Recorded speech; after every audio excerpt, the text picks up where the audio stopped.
The American Broadcasting Company Radio Network presents Space Patrol! High adventure in the wild, vast reaches of space. Missions of daring in the name of interplanetary justice. Travel into the future with Buzz Corey, Commander-in-Chief of the Space Patrol! In today's transcribed Space Patrol adventure, Buzz and Happy have landed on a strange planet in a remote galaxy. In their spacesuits, they've boarded a stranded spaceship to rescue a fellow space patrol. Buzz carried the wounded pilot into the airlock. Open the outer hatch, Hap. Yes, sir. What's that sound? Take a look outside. Commander, that stream of liquid, that metal or whatever it is, it's rising up more often. And the ladder's going dissolve. Hap, we're stranded in a flood of corrosive acid. If you don't get out of here, it'll dissolve the entire ship and us with it. We'll be back in a moment with a thrilling story, Ambush in Space. Listen, kids, you know how much fun it is growing up. Every day there's a new thrill. Well, here's a thrill maybe you haven't tried yet, and believe me, you'll like it. It's the fun of having enough money to get the things you want. Maybe a new bike or a camera, or saving for something big like business school or college in the years to come. Sound good? Well, here's how you do it. Put a part of your allowance and the extra cash you earn each week into school savings. It doesn't take long to have enough to buy a real United States savings bond like Dad gets all the time. And bonds earn money for you. So start to save now. Have the money for the things you want when you want. Now today's Space Patrol adventure, Ambush in Space. Commander Corey and Cadet Happy are in a remote galaxy, searching for members of a Space Patrol expedition that had been sent out to find the source of mysterious spaceophone signals. Buzz and Happy rescued one of the pilots from an attack by the unfriendly forces that guard the galaxy. 3 other pilots still are lost. Through the commander's strategy, the leader of the galactic defenses has agreed to a truce, during which Buzz and Happy will be permitted to find the remaining members of the expedition and return to the United Planets. Commander Corey aboard Terra 5 calling units of Expedition Enigma. Pilots are ordered to acknowledge immediately if able to do so. Urgent. Commander Corey calling Lieutenant Stitter, Lieutenant Marsden, and Lieutenant Beaker. It looks bad, sir. Even if their minions would be either way, they should have picked up our hyperspace signal by now. One thing I'm really worried about, Huck. Those pilots went into Star Drive. I'll make her have a detective. Yeah, their calculations would be way off. They not only would miss our solar system, but our entire galaxy. You've got to keep up the search, Huck. See how long Mako will keep his part of the bargain. I don't trust him either, Commander. Roughly on 15-degree heading. This is making allowance for aberration. Hey, listen, it's one of our men. Repeating, Lieutenant Marsden calling Commander Corey aboard Terra 5. Corey here, Marsden. Can you read me? Yes, sir. Are you all right? I'm okay, Commander, but something's wrong with the ship. I'm grounded on a planet near a greenish star. Is your ship damaged? No, sir, it's the power control system. I've been trying to find the trouble so I can blast off. Happy's getting a directional fix on you now, Marsden. Even if you repair the ship, remain at your present location until I arrive. Very good, sir. When did you last hear from any of the others? Not for about 18 hours, sir. That's why I landed. I figured if all of us kept flying through space during that freak cosmic storm, we'd never contact each other again. That wasn't a cosmic storm, Marsden. It's part of the defenses of this galaxy. It's a deflecting field. It curves electromagnetic waves, including light waves and spaceophone signals. No wonder we lost track of each other. Now listen, Marsden. This galaxy is controlled by a race of human beings that are highly developed scientifically. They also happen to be extremely suspicious of us because we're from another galaxy. You've had contact with them, then? Enough to make Happy and me realize that we're very unpopular. I promised their leader, Maycor, that we'd get out of their galaxy as soon as I located the members of the expedition. Lieutenant Northfield has already returned to Terra. I see. I told Maycor the truth, that our expedition came here to find out the source of those spaceophone signals. Well, we found it. So, since we aren't welcome in this galaxy, we'll go home. I've got a fix on Lieutenant Marsden. Good, Happy. Marsden, we'll land and see if we can repair your ship. If we can't, you'll come aboard Terra 5. Are you in any immediate danger? None that I know of. Frankly, I don't like the looks of this planet. Is it inhabited? I doubt it. It's got an atmosphere, but it's not fit to breathe. It's almost as hot as our planet Mercury. Frankly, I'll be glad to get off. We'll be there as soon as we can. Corey out. On the key planet of the galaxy's defense system, Maycor, the guardian of the Draxic star system, confers with his chief aide, Sindrana. I have good news for you, Sindrana. Our communications officers have solved the language pattern of the visitors. And Corey is still in the galaxy. Yes. He plans to rescue a pilot who, for some peculiar reason, chose to land his ship on Kerba 3. Kerba 3? No one with any intelligence would go anywhere near the Kerba planetary system. Exactly. In fact, I'm beginning to understand why our Alter Ray failed to eliminate Corey in our recent encounter. The Alter Ray was designed to destroy beings of superintelligence. Corey is of a race of beings comparable to ours. Then we have nothing to fear from him. Perhaps not from him personally, but remember, he has penetrated our galaxy. Others of his race may follow. Perhaps we should put on those deflector field again. No, not yet. It is a costly process. It seems likely now that Corey personally is anxious to find his men and return to his own galaxy. Might enable a task force to find their way back here. Yes, although Corey has assured us that his United Planets, as he calls them, have no desire for conquest. He is a stranger. It is not wise to trust a stranger. You are right, Sinvana. And that is why I want you to board your spaceship and blast off for Kerba 3. You're sending me alone? Yes, but this time there is no danger. You will attack Corey only when you are sure he's helpless. Now go on, Sinvana. Proceed to Kerba 3. Following Lieutenant Marsden's spacephone signal, Buzz brings the Terra 5 toward the greenish star that to inhabitants of the galaxy is known as Kerba. Although blasts of static obliterate Marsden's signal for long intervals, the space patrollers finally locate the planet where Marsden landed. It's certainly the most desolate looking planet I've seen. It's volcanic, apparently, and subject to electrical storms. Hey, Commander, it's got a moon, too. It just popped up over the horizon. Probably right. The size of it, it's simply close to the planet. It's got a tremendous gravity field. Yeah, if there's an ocean on the planet, the tide sure must be something to watch. I wouldn't want to be there to watch it. Not on the surface at any rate. Let's see if we can break through that electrical storm and contact Marsden. Commander Corey aboard Terra 5 calling Lieutenant Marsden. Marsden, can you read me? Lieutenant Marsden here, Commander. We're very weak. We're getting a lot of interference. Same at this end. Can you direct us to the ship? I'm not in the ship, sir. I thought I saw something moving a few hundred yards from the ship. I went out to investigate. Something moving? You mean alive? I don't know. I don't see how anything could be alive on this planet. Maybe it was just rolling, blown by the wind or something. I never did catch it. I slipped the spell and hurt my leg. Can you make it back to the ship? I'm trying to, sir. Commander, can you see that moon from where you are? Yes, it must look gigantic from the surface. Well, it certainly does. Its orbital velocity is terrific. I'll bet it's the moon that's causing those quakes. Quakes? Yeah, the ground shakes most of the time. Believe me, I'll be glad to get off this planet. Captain, have you been able to get any sort of fix on Marsden? Yes, sir. It's a rough one, but when we get closer, I think we'll be able to see the ship. This will help any, Commander. The ship's in a sort of wide gully or ravine. Okay, Marsden, just keep talking. We'll come in on your signal.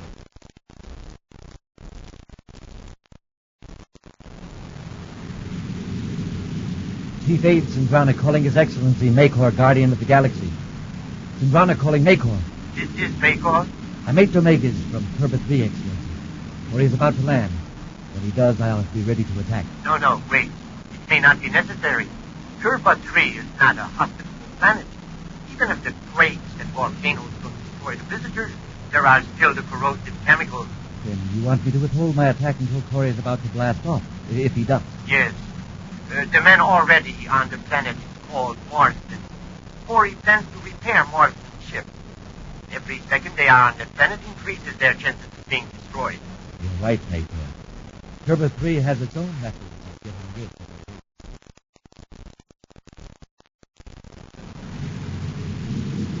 I see Marsden's ship, Commander. It's just about a mile up the ravine from the lake. Let's have your leg. Marsden! Lieutenant Marsden, can you read me? My leg. Are you all right? Hold on, Marsden. We're very close. We've sighted the ship. Can you see us? Marsden, answer me. Did you reach the ship? Marsden! Something's happened to Marsden. We're going to have to go fast. I don't like the looks of that lake. It seems to be spilling over into the ravine. I never saw water that color anywhere. But it doesn't look too serious, huh? Just a slight trickle. I know, but with quakes and tidal pull of that moon, there's no telling what'll happen. We'll set our ship down on higher ground than Marsden. Yeah, it's going to be difficult. And still be close. There's a slight hump of rock a few hundred yards away from the cruiser. I'll land there. Get our spacesuits out of the locker. After landing the Terra 5, Buzz and Happy make their way toward Marsden's cruiser, their space boots slipping on the hard, rough surface of the planet. Wow. No wonder Marsden's very great. But quite like the 70s, like I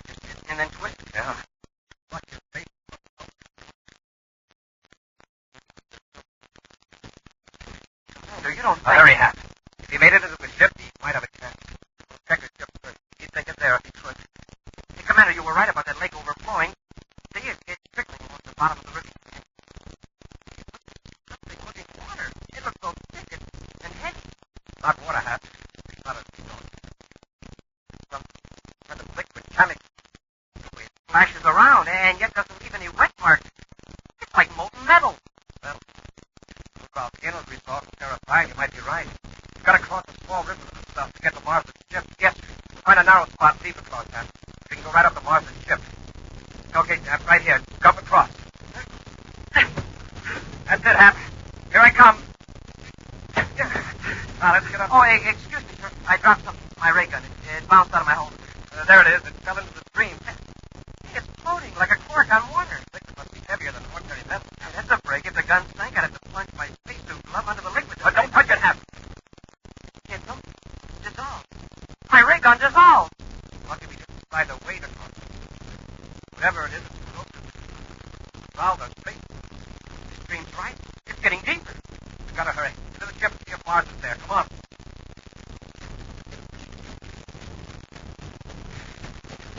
Up the ladder, Hap.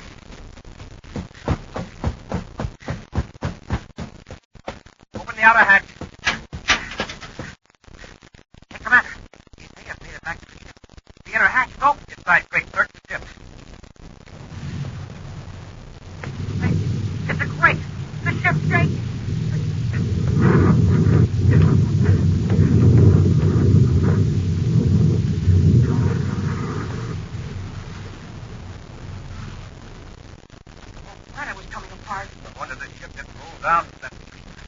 Hap, there's one. Collapsed in the control panel. I hope he's still alive. Haven't got time to examine him now. Gotta get him to our ship just as he is. I'll lift him up my shoulder. We have passed out. Okay, let's go. Yes, sir. Careful now, Hap. All right. I've got it. I'll hold the hatches open for you, sir. Hey, what's that sound? Take a look outside. Commander, that strange liquid, metal or whatever it is, it's rising up all around the ship. Too wide to jump across now. It's like the Mars is carrying. Commander, look. The liquid clear up to the ship's ladder. The ladder is dissolving. We're stranded in a river of corrosive acid. Acid that even eats mercurium. If we don't get out of here, it'll dissolve the entire ship, and all of us with it. We'll be back to Space Patrol in just a moment. Boys and girls, here's a little problem. How long does it take to cross a street?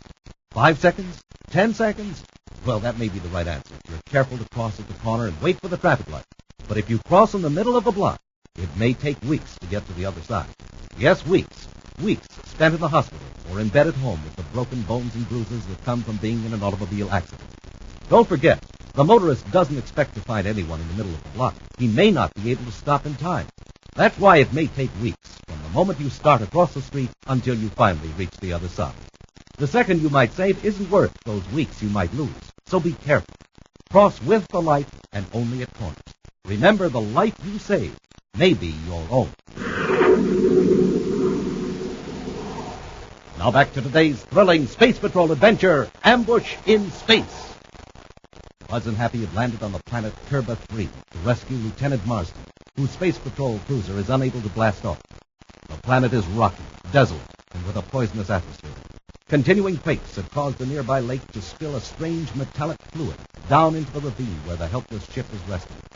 Finding Lieutenant Marsden unconscious inside his ship, Buzz and Happy, clad in spacesuits, are about to step from the airlock when they notice that the liquid metal is rising around the ship and is dissolving the ladder.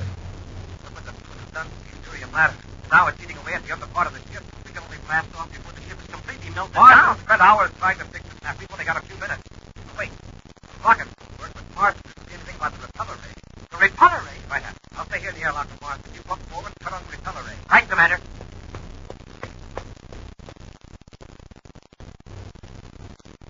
Can you hear me, Hap? Yes, sir. Just advance the power slowly until I tell you to stop. Yes, sir.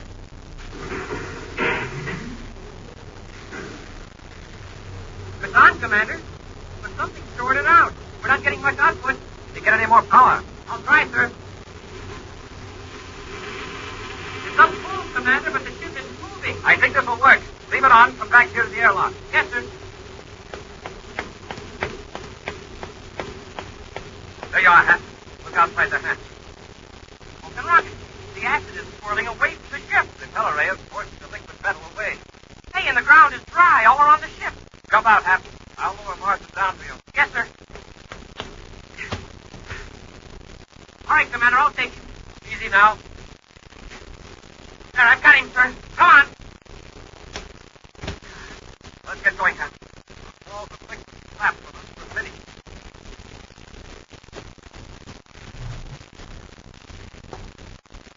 A few steps more and we'll be on high ground. Another quake, Hal. Hey, Commander. Look at Morrison's ship. It's toppling over.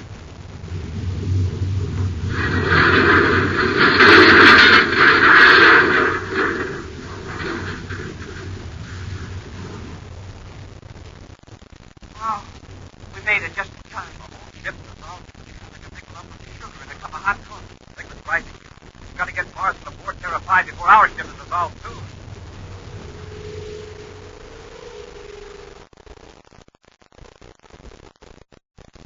Several miles above the surface of the planet Turba 3, Sindrana observes the scene below through a viewscope, then reports to the Guardian of the Galaxy.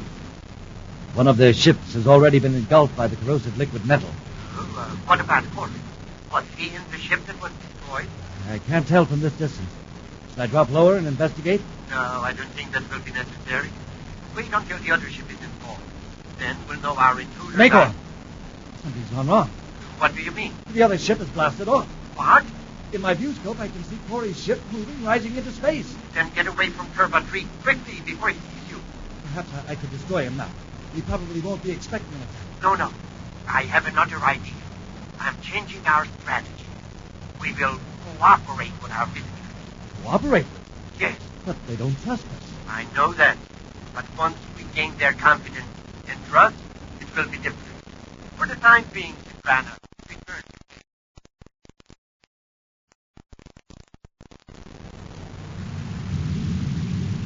Commander Corey aboard Terra 5, calling units of Expedition Enigma. Commander Corey calling Lieutenant Stitter and Lieutenant Beaker. Any contact yet, Commander? No. How's Lieutenant Marsden? Okay, sir. He wants to come up forward and help us find the other pilots. Just hope Beaker and Stitter haven't run into any more planets at that time. Commander Corey aboard Terra 5, calling units of Expedition Enigma. Commander Corey calling... Expedition Enigma, Unit 3 to Commander Corey. Lieutenant Beaker A here. break at last. Beaker, are you all right?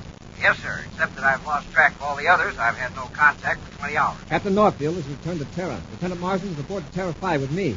Now that we've contacted you, only Stitter is missing. How are your instruments? Is your hyperspace vector computer working? I can't say for sure, sir. I ran into some sort of disturbance shortly after the expedition arrived in this galaxy. Frankly, I'm not sure of anything now. We'll join ships, and I'll come aboard and check your computer against the one in Terra 5. Then we'll be sure you can get back to Terra okay. Yes, sir. I'm changing vector now and heading toward you. Incidentally, a while ago, I picked up something in my viewscope. I thought it might be a spaceship, but it disappeared before I could check. It's probably one of the galaxy ships, Beaker. They're very suspicious of strangers, so avoid all contact. Very good, Commander.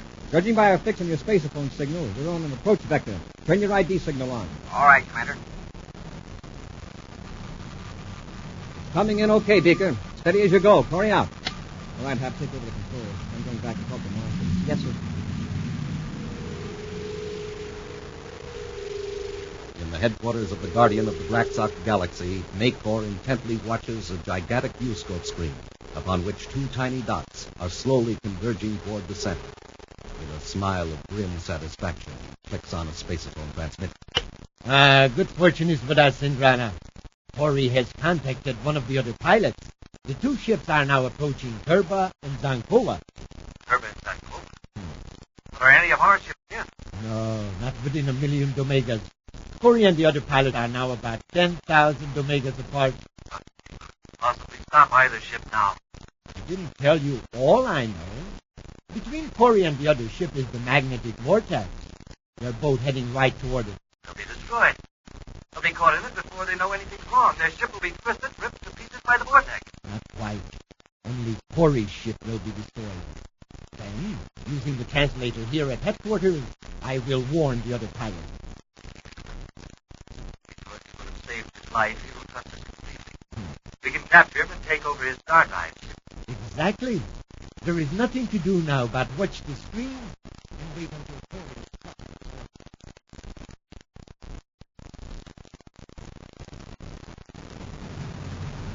We could pick up Lieutenant Beaker on the viewscope, Commander. Then we could tell how far away he is. With his ID signal, we at least know his direction. If there are only some planets fairly close to us, we could relay some astrogation coordinates to Beaker. That meteor might help us.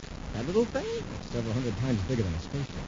It's almost in the same heading we are. If Beaker can pick it up in his viewscope, it'll be simple to figure how far apart they are. Sure, he could see that meteor long before he could see our ship. We'll figure its velocity and direction, then contact Beaker. Yes, sir. The meteor isn't as good a guide as a planet, but that's better than nothing. That's funny. What's the trouble? Well, the meteor, sir, seems to be in a regular vector. I see what you mean, huh? Behaving as though it were being guided. Suddenly pulled toward a huge object in space. But there isn't any such object. Still, something's affecting that meteor. Next, it'll be affecting us. Commander, am I nuts, or did that meteor fly apart? It certainly did happen. It's completely disintegrated. If we don't change our vector, the same thing will happen to us. The meteor deflected to starboard, Hap, so we'll veer sharply to port. Yes, sir. How about Lieutenant Beaker? I'll warn him now. Lieutenant Corey aboard Terra 5, calling Lieutenant Beaker. Urgent. Corey to Lieutenant Beaker. Lieutenant Beaker here, sir. Beaker, we're both heading towards some powerful, invisible force. It just deflected a meteor and exploded it. Cut your velocity and set a course 90 degrees to your present vector. Yes, sir. Have you picked this up in your viewscope yet? No, Commander. Well, how about a meteor, roughly on our own heading? I've seen nothing in the viewscope, Commander. And you're probably farther from this course than we are. Keep your ID signal on. Hap and I'll try to work out an astrogation chart on distant stars. When we get one that looks practical, we'll contact you. I get it.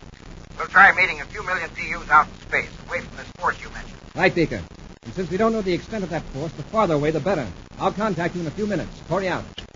Now, Hap, we'll pick a star pattern and relay the data to Beaker. Beaker can detect the same pattern from his present vision. We'll know we've got a good reference. This is Maycor calling, Commander Corey. Commander, it's Maycor. He's got his translator working. Corey here. Go ahead, Maycor. Commander, you are in no danger if you follow my instructions. I'll be glad to help you. Oh, then you know what happened, or nearly happened to us. Yes, I heard your conversation with Lieutenant Beaker. You are in the region of what we call the magnetic vortex. For centuries, our own ships have avoided that part of space. If you will follow my directions, I'll help you to join Lieutenant Beaker. Where are you now? I'm at my headquarters on a distant planet. I'm observing your ship on an ultra-powerful viewscope screen. And you've plotted the boundaries of this magnetic vortex. Yes, Commander. Considering the way you feel about strangers in your galaxy, you're being extremely cooperative. Well, I realize now that you are keeping your part of your bargain, and that your only desire is to return to your own solar system.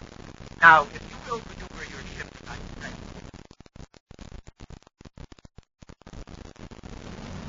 Now, Hap, according to Maycor, if we hold this heading, we'll miss the vortex. Hey, Commander, do you think he's on the level? I don't know. Trouble is, there's no way we can find out. If he's deliberately heading us into that vortex, we won't know it until our ship starts to come apart. Wait, Hap. There is a way. If we were to fire a space torpedo directly ahead of us, what would happen? Well, the torpedo would keep accelerating ahead of us farther and farther. Right. As long as the torpedo didn't change course, we'd know we were in a safe vector. And if it did change... We could have at least a few seconds to act.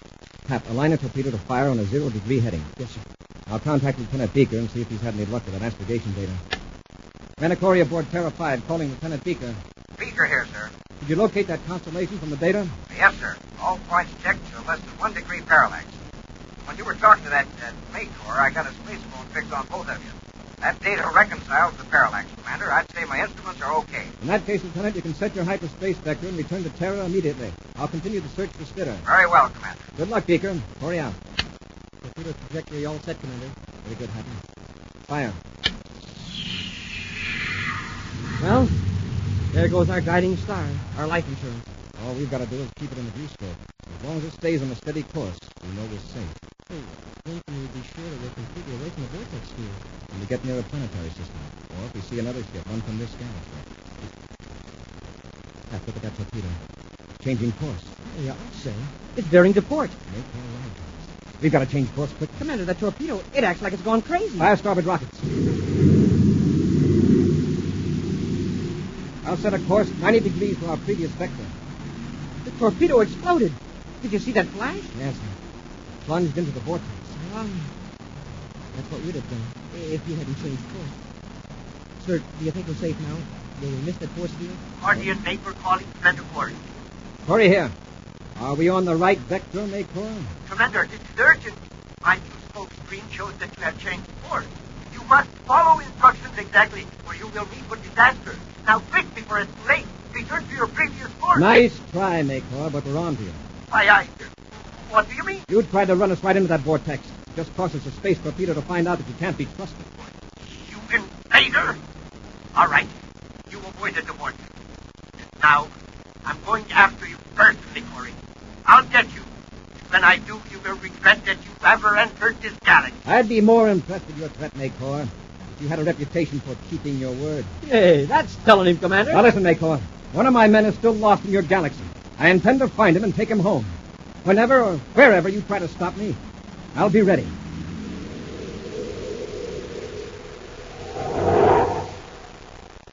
A preview of next week's Space Patrol adventure in just a moment. Young men between the ages of 17 and 18 and a half with a military obligation, the National Guard offers many advantages and opportunities. You can earn new skills, earn extra income, and gain experience in leadership. You can learn to become a pilot and qualify for a commission, and there are retirement benefits, too.